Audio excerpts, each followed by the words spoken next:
I keep lists. I have a great Excel document with all the people I interviewed and their responses. And the people I wanted to interview but didn't. And I will keep updating it while I watch new movies or meet new filmmakers.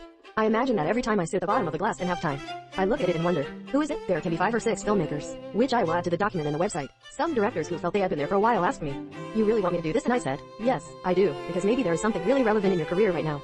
And besides, who will say that your next project will not win 7 BAFTA and you will be the next newcomer?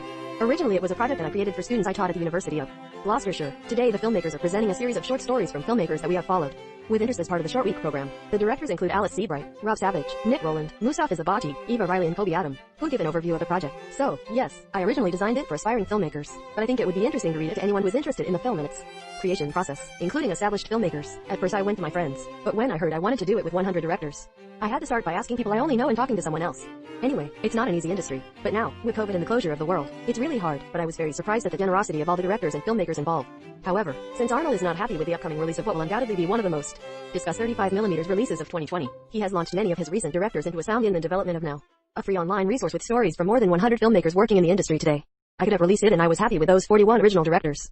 But for some reason I didn't think it was good enough, so I decided to start with the announcement that there are 100 directors among them. I think the travels of these people cover many disciplines and I think that photography directors, publishers, producers, etc., are interested in finding some of the directors they admire. But it was originally created for beginner directors, and I use the term director because it's not just for filmmakers.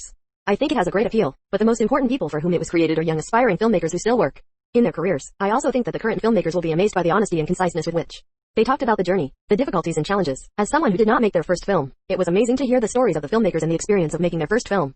It was hard to find 100 filmmakers, and if you put pressure on people you don't know, well, there is too much work and too much stress.